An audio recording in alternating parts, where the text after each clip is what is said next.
નિરીક્ષણ કરો ને આ બધા નિરીક્ષણ કરવા ચાલ આવો. પછી સાયન્સ વાળું સાંભળો એમ નહીં, પણ તમે આજે આ તમે 4000 રૂપિયા એ જે ભરી શકતા હતા ને ના ના એવું નહીં કરવાનું. આમાં ભરી શકતા હતા એને પણ ફ્રી સરકાર રાખે તો પછી એક વિદ્યાર્થી ભરે બીજા વિદ્યાર્થી નહીં ભરે એટલે પછી ખરાબ લાગે ને કે આ પૈસા મેં ભર્યા છે બીજા કોઈને ફોર્સ નથી. એ તો સ્ટાર્ટિંગમાં જ્યારે એડમિશન લેવાય નહીં. એડમિશન લેવા જાય ત્યારે 4000 માંગવામાં આવે. આ શરતમાં છે સરતા એડમિશન લેવા જાય ત્યારે માગે છે પૈસા. હા કોણે કીધું તમને? નહીં હું જાતે ગઈ છું. અહીંના કોઈ બી શિક્ષકો મને ઓળખતા હોય તો એ લોકો કયો. સારું ચાલો હવે એ આપણે જોઈ લેશું. અને એ હશે આપો ને. ચાલો અહીંયા એક શરત છે કે સરપંચે આ બધાને કીધું ભાઈ તમે અહીંયા કોઈ ક્યારેય બહારના છોકરા લાવવાના નથી. પણ તમે પણ તો બીજા છોકરાઓ 500 છોકરા તમારે તમે કહેશો ક્યાંથી લાવશો? અમલીકરણ આવશે તો ક્યાંથી લાવશો? એ લોકલ ક્યાંથી લાવશે 500 છોકરા? ભાઈ ગવર્મેન્ટ છે અહીંથી આપવાની છે એવી એમને તો સ્ટ્રક્ચર ઊભું કરવા માટે એમને એ લોકોએ એમઓયુ કર્યું છે કે ભાઈ 250 કરોડ રૂપિયા અમારે ખર્ચવાના છે. એ રીતનું એને એમઓયુ કરી અને અમે ત્યાં બધા સાયન્સના બધા બોર્ડો બધા પાસ થઈ ગયા છે. એક ઇલેક્શન આવે છે જેના કારણે સ્કૂલ ઓફ એક્સલન્સને કાર્યક્રમને રોકી દીધો છે કે ભાઈ આને થોડો ટાઈમ તમે તો એની ગ્રાન્ટ મંજૂર થઈ ગઈ. ના ના એનો પ્રશ્ન અહીંયા તો છે આપણે એટલો બધો ઊંચો લેવલનો પ્રશ્ન ખાલી લોકોને ડાયરેક્ટ અસર કરે એવો પ્રશ્ન જ આપણે એને લઈએ. સરકાર તો ના 250 કરોડ સરકાર બરાબર છે. અહીંયા તો આપણે એટલું કે લોકોને શું ફરક પડશે, આ લોકોને ફાયદો શું થશે? બાળકોની વાત બી સાંભળો. જમવાની અને બધી વ્યવસ્થા છે રહેવાની જમવાની વ્યવસ્થા ઉભી થશે બધા બાળકો યુનિફોર્મથી માંડીને બધું 4000 રૂપિયા ના કોઈ નહીં લેવામાં સાહેબ બાળકોની બી વાત. ત્યાં સાપુતારામાં એટલા માટે સાહેબ ત્યાં 600 બાળકો ભણે છે. 600 બાળકો પૈકીના 100 બાળકોને જ અમે જમવાની ગ્રાન્ટ આપીએ છીએ. 100 બાળકોને. બાકીના બાળકોની જમવાની અને રહેવાની વ્યવસ્થા થઈ જાય છે. અમારે બરાબર 15 છે, લાખ પણ ફ્રી રૂપિયા જમવાનું છે કે એવું સરકાર એવું કરાર છે કે એવું છે સાહેબ કોઈ પણ પ્રકારની છે એગ્રીમેન્ટ સ્કૂલ ઓફ એક્સલન્સ અમલ બનશે ને તે વખતે કોઈ પણ એક પૈસો લેવાનો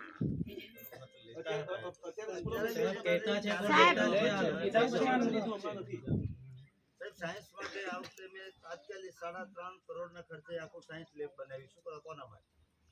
આ છોકરાઓ માટે ભાઈ એને કઈ બહાર ન જવું પડે. પ્રશ્ન એટલે સાયન્સ લેબનું પણ નથી. આમાં ગોવિંદભાઈ એવું છે કે આ લોકોને ખાલી પૈસા એને ભરવા પડે કે નહીં એડમિશન મળે કે બે વસ્તુ મુખ્ય છે.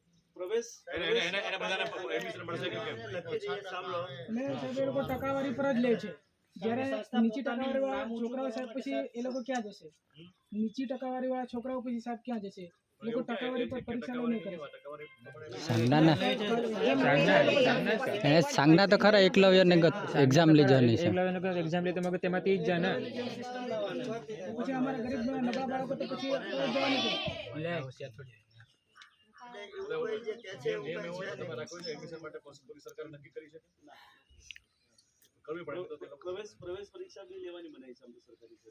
નંબરમાં પ્રવેશ આપવો હોય ને એમાં માટે પ્રવેશ પરીક્ષા પણ લીધી છે. ના પછી બધું શું થાય પછી પ્રવેશ પરીક્ષા માટે વિદ્યાર્થીઓ એટલે કોમ્પિટિશન છે વધી જાય. માનો કે સંતોષમાં પરિણામ સારું આવે તો ત્યાં કોમ્પિટિશન વધી જાય તો એ લોકો મેરિટ નથી બરાબર.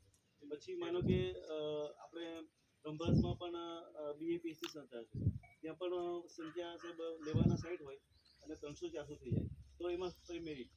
અને સાંદીપનીમાં તો લગભગ કોમ્પિટિશન બહુ ઓછું થાય છે. આ વર્ષે સાહેબ નથી આપ્યું એડમિશન. એવા વિદ્યાર્થીઓ છે જે ગયા હતા અને એમને મેરિટના હિસાબે નથી આપ્યું. 1200 જણા આવ્યા હોય 60 છોકરાઓ લેવાના તો કોઈ શું કરે? હા તો પછી સાહેબ એટલા માટે તમે સરકારની માંગ કરતા છે ને. ના એ તો વધારે એ તો થવાનું જો છે ને એ અહીંયા પણ તમે કહો ને શાળાનું શિક્ષણનું સ્ટાન્ડર્ડ સારું થઈ જાય સાહેબ અહીંયા તો છે ને સાહેબ અહીંયા અને ઓન પેપર છે. રિઝલ્ટ બી અહીંનું સારું છે. અહીંના શિક્ષકો સારી રીતના ભણાવે છે. નબળા બાળકો બી સબળા થઈ જાય છે. આજે આપણે 11-12 આવી ગઈ એટલે 11-12 તો ભણે કે નહીં અહીંયા. બધા શું બેનિફિટ શું મળશે? સાહેબ એ લોકો આજે સ્ટ્રક્ચર કરો ને બાંધકામ અને ફેસિલિટી એ લોકો ઊભી કરવાની સ્કૂલ બાંધકામ અને એમાં એ તો બાંધકામ તો કરે સંસ્થા કરે કે સરકાર કરે બાળકોને તો ફરક નથી પડતો બરાબર. અને એને સરકાર તો કરવાની જ છે બરાબર. તો બાળકોને આપણે પ્રાઇવેટાઇઝેશનથી ફાયદો શું? સરકારના પૈસાનો ફાયદો થઈ જાય બરાબર છે પણ લોકોને શું ફાયદો? આમ તો દાખલા તરીકે સંસ્થા ન કરે તો સરકાર તો કરે જ છે. સરકાર લિમિટેશન કદાચ સાહેબ હોસ્ટેલ આપણે ઊભી કરી હોય ને અત્યારે આપણી એક હોસ્ટેલ કમ્પ્લીટ જ થઈ ગઈ 100 કરોડ રૂપિયાની હોસ્ટેલ બનાવી. મેં ડિમાન્ડ કરી આ વખતે હોસ્ટેલ માટે, તો સરકારે હજુ હોસ્ટેલ સાહેબ આપણને ફાળવી નથી. સોશિયલ ફાળવે કે ના ફાળવે એ પ્રશ્ન નથી. પ્રશ્ન છે જેટલી બધી અત્યારે સરકાર કેટલું આપ્યું છે, અત્યારે તમે કેટલી સ્કૂલો છે તમારી પાસે, કેટલી હોસ્ટેલો છે, કેટલી છે? અમારી પાસે છે બસ સરકારની 3 હોસ્ટેલો જૂની હતી તે ચાલે છે. પછી કેટલી શાળાઓ છે? અમારી સરકારી 31 શાળા છે. 31 માધ્યમિક શાળાઓ, પ્રાથમિક શાળાઓ પણ છે? એ પ્રાથમિક શાળા નથી. પ્રાથમિક શાળા છે ને પણ સરકાર આશ્રમ શાળા છે ને? સરકાર અત્યારે સરકારની 90% સરકારની છે ને, 95% 5% જે છે ને પ્રાઇવેટ. 16 સ્કૂલો સાહેબ ગ્રાન્ટેડ છે આપણે, 16 સ્કૂલો, અને બાકીની આપણે પેલી એક લેવલની છે. બાકી ખાનગી સ્કૂલો તો સાહેબ આપણે ત્યાં સેલ્ફ ફાઇનાન્સ સ્કૂલો કોઈ જ નથી. 3 સ્કૂલો છે, સંતાનના છે અને સુધીર છે અને સંતોભાઈ ચાવડા. બાકી તો ખાનગી સંસ્થા નથી. અને સાહેબ આપણે લોકોના શું, છોકરાનો શું ફાયદો થાય છે? ગ્રાન્ટેડ સ્કૂલ બનવાની છે. આપણે ખાનગી કરવાની એવું કંઈ કરવાનું છે, ગ્રાન્ટેડ જ. તમારી ટેકનિક આપણી વાત થઈ. લોકોને શું ફરક, તમને તકલીફ શું છે કહી દો એટલે એમને સાહેબ પહેલા તો સમજાવી દે કે ફાયદો શું શું છે. છે? હા, અમને ખબર પડે કે લોકલ ફાયદો શું લેવલે છે. તમને તમામ પ્રકારની શિક્ષણની સુવિધા મળશે. એ તો સરકારે બી એ સરકાર બી સરકાર આપે જ છે. એના કરતાં વધારે સારી હજુ બી સરકારીમાં મળે છે. બીજી શું સુવિધા? ભૌતિક અમારી સુવિધા સાહેબ બી તકલીફ છે. અમારા જે નબળા બાળકો છે, હવે પ્રાઇવેટ સંસ્થા પોતાના નિયમ બનાવે છે અને એના નિયમ પ્રમાણેનું પેલામાં એડમિશન આપે છે અને એ કરે છે. જ્યારે અમારા જે બાળકો છે એ નબળા બાળકો પેલામાં પ્રાઇવેટમાં જાય છે ઓછા ટકાથી, એટલે એ લોકોને પ્રવેશ મળતો નથી. તો અમારે સાહેબ આ 4 પંચાયતના બાળકો છે, તો એમને પ્રવેશ મળવો જોઈએ. વધતા જે રિપીટર છે, અમુક વિદ્યાર્થી સાહેબ બધા સરખા હોતા નથી, અમુક ફેલ બી થાય તો એમને રિપીટરમાં બી એડમિશન મળવું જોઈએ.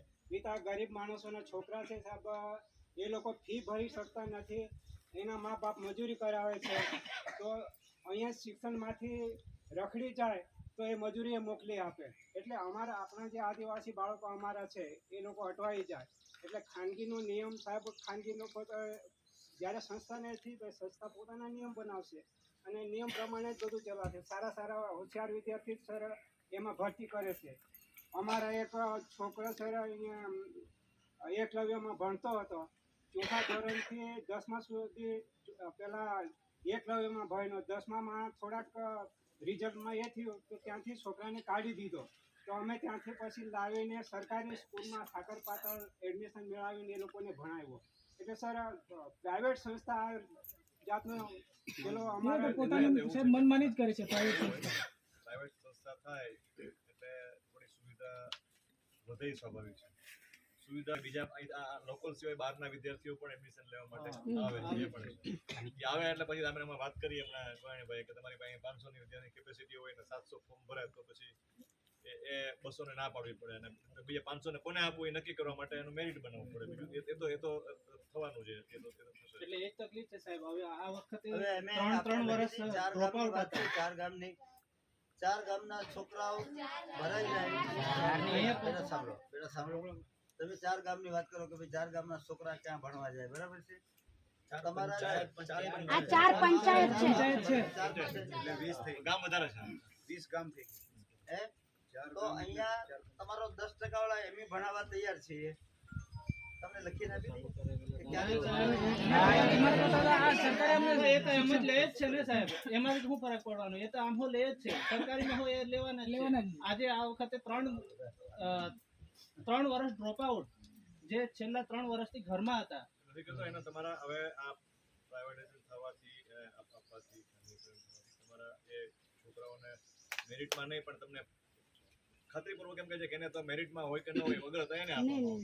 એવું કહેવાનું ને પછી તમારા ભરાઈ જાય પછી તો બીજા કોઈ ખાલી હોય તો બીજા આવી શકે ને, એવું કહું છું. આ એવું કહું સાહેબ.